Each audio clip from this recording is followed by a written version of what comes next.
सभी का क्लास में एक बार फिर से स्वागत है। मुगल काल में अपने खानवा के युद्ध तक पहुंच चुके थे। 17 मार्च 1527 को खानवा का भीषण युद्ध होता है। इस युद्ध में राणा सांगा जो है वो घायल हो जाते हैं और बाबर की विजय होती है। बाबरनामा के सापेक्ष अगर देखा जाए तो यह युद्ध अनिर्णायक साबित हुआ था। इसी युद्ध में बाबर जो है वो गाजी की उपाधि धारण करता है, गाजी बादशाह की उपाधि धारण करता है और इसी युद्ध में कभी शराब न पीने का वचन देता है। इसी युद्ध में बाबर तमगा नामक जो एक व्यापारिक कर था मुसलमानों से लिया जाने वाला, इस कर को भी हटा देता है। इस युद्ध के पश्चात जो है राजपूत सेना कमजोर पड़ जाती है। इसके पश्चात अगर देखा जाए तो राजपूतों का नेतृत्व करने के लिए आता है, कौन आता है भाई? चंदेरी का शासक मेदिनी राय। चंदेरी का शासक आता है मेदिनी राय, जो कि खानवा के युद्ध में भी सांगा की सहायता के लिए आता है। अब कोई बड़ी हस्ती या कोई बड़ा जो शासक था वो नहीं बचता राजपूतों के पास, तो चंदेरी का शासक मेदिनी राय जो है वो कमान संभालता है राजपूतों की खानवा के युद्ध के पश्चात। अब बाबर इसको हराने का प्रयास करता है। 29 जनवरी 1528 को युद्ध होता है। कौन सा? चंदेरी का युद्ध। 29 जनवरी 1528 को चंदेरी का युद्ध हुआ। किनके मध्य? मेदिनी राय व बाबर के मध्य ये युद्ध होता है। इस युद्ध में मेदिनी राय जो है ये परास्त हो जाता है और बाबर विजय रहता है। इसी युद्ध में ऐसा उल्लेख मिलता है कि राजपूतों के सिर काटकर उनकी दीवार खड़ी की थी बाबर ने। राजपूतों के सिर काटकर उनके दीवार जो है वो चुनवा दी थी बाबर ने। और इस युद्ध के पश्चात जो है चंदेरी का शासक मेदिनी राय परास्त हो जाता है। बाबर इस युद्ध में विजय होता है। इस युद्ध के पश्चात राजपूतों में इतना दम यहाँ पर नहीं बचता है और बाबर को टक्कर देने वाले शासक आते हैं फिर अफगान। अफगानियों से कड़ी टक्कर मिल रही थी। एक तरफ बाबर को बिहार के क्षेत्र से अफगानों का आधिपत्य बढ़ता जा रहा था। अब उसके पश्चात युद्ध होता है घाघरा का युद्ध। घाघरा का युद्ध। घाघरा का युद्ध नुसरत शाह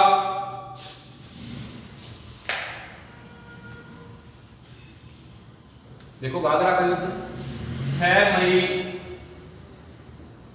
1529 को होता है। घाघरा के सोचो वो घाघरा कौन है? घाघरा एक नदी बहती है बिहार में, वो है, वहां पर युद्ध हुआ। घाघरा का युद्ध 6 मई 1529 को। अफगान शासक था नुसरत शाह। नुसरत शाह वर्सेस बाबर के मध्य ये युद्ध होता है। यह युद्ध जो है आधा जल पर, जल और थल दोनों पे लड़ा जाने वाला पहला युद्ध था। जल पर और थल पर लड़ा गया युद्ध। इस युद्ध में पहली बार नावों का प्रयोग किया गया था। नावों का प्रयोग हुआ किस युद्ध में? घाघरा के युद्ध में। एक बार पुनः देखो, खानवा के युद्ध के पश्चात राजपूतों का नेतृत्व करने के लिए आता चंदेरी का शासक मेदिनी राय।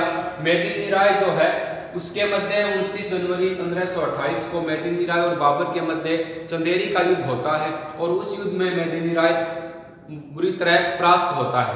उसी युद्ध में उल्लेख मिलता है कि राजपूतों के सिर कटवा करके, राजपूत सरदारों व सैनिकों के सिर काटकर उनकी दीवार खड़ी कर दी थी बाबर ने।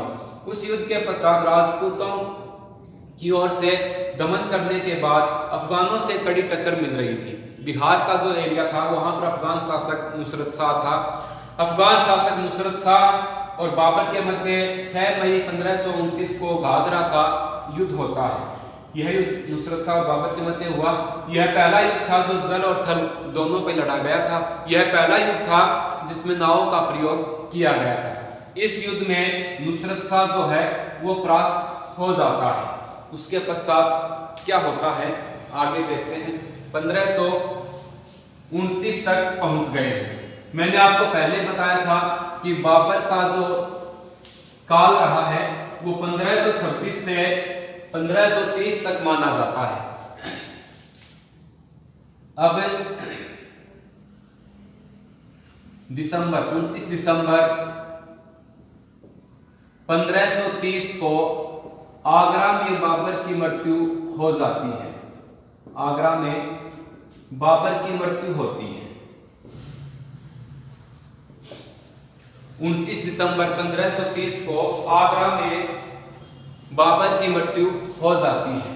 29 दिसंबर की जगह सही तिथि 26 दिसंबर मिलता है, कई पुस्तकों में 29 दिसंबर आता है, लेकिन 26 दिसंबर माना है। 26 दिसंबर 1530 को आगरा में बाबर की मृत्यु होती है। पहले बाबर को आगरा में ही दफनाया जाता है। अब उसके पश्चात बाबर की दिली ख्वाहिश यह थी कि मेरे को, मैं जहां से आया हूं फरगना में, काबुल से, वहीं पर मेरे को दफनाया जाए, वहीं पर मेरा मकबरा बने। फिर आगरा से निकालकर बाबर को काबुल में दफनाया जाता है और काबुल में ही बना हुआ है बाबर का मकबरा। बाबर का मकबरा जो है वो काबुल में बना हुआ है। अब बाबर कोई बीमारी के चलते इनकी मृत्यु होती है। देखो, हुमायूं जो था इनका पुत्र, उन पे कोई बीमारी लागू होती है और बाबर कहता है कि अल्लाह काश ऐसा हो कि मेरा पुत्र जो है हुमायूं, उसे कुछ नहीं हो, उसकी जो बीमारी है वो मेरे ऊपर आ जाए। तो ऐसी मान्यता, ऐसी किंवदंतियों के अनुसार मिलता है कि हुमायूं की बीमारी को अपने सर पर लेने के कारण बाबर बीमार होता है और उस बीमारी की वजह से आगरा में 26 दिसंबर 1530 को बाबर की मृत्यु हो जाती है। बाबर को पहले आगरा में दफनाया गया, लेकिन इसकी दिली ख्वाहिश यह थी कि जहां से मैं आया हूं काबुल से, वहीं पर मेरे को दफनाया जाए। तो आगरा से निकालकर इनको काबुल दफनाया गया। काबुल में ही बाबर का मकबरा बना हुआ है। अब बाबर ने अपने जीवन काल में कुछ महत्वपूर्ण कार्य किए। इन्होंने 1526 में सार्वजनिक निर्माण विभाग की स्थापना की थी। सार्वजनिक निर्माण विभाग की स्थापना की थी। किसने की थी? बाबर ने, जिसे सरहते आम कहा जाता था। सरहते आम कहा जाता था। वर्तमान में भी जो सार्वजनिक निर्माण विभाग चल रहा है, इसकी स्थापना बाबर के द्वारा ही की गई थी 1526 में। बाबर ने ही पानीपत में जामा मस्जिद का निर्माण करवाया था। बाबर ने ही संभल में एक मस्जिद का निर्माण करवाया।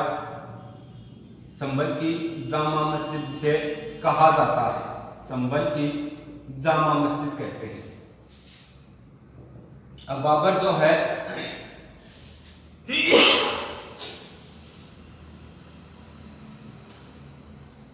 हाँ, इनका एक सेनापति था मीर बाकी। मीर बाकी ने 1528 में अयोध्या के राम मंदिर को तुड़वाकर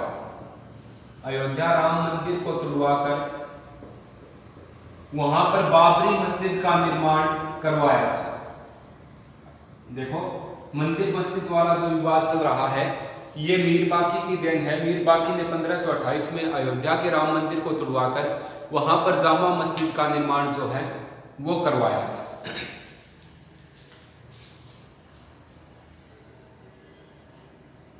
हाँ, आगे देखें तो बाबर ने फारसी में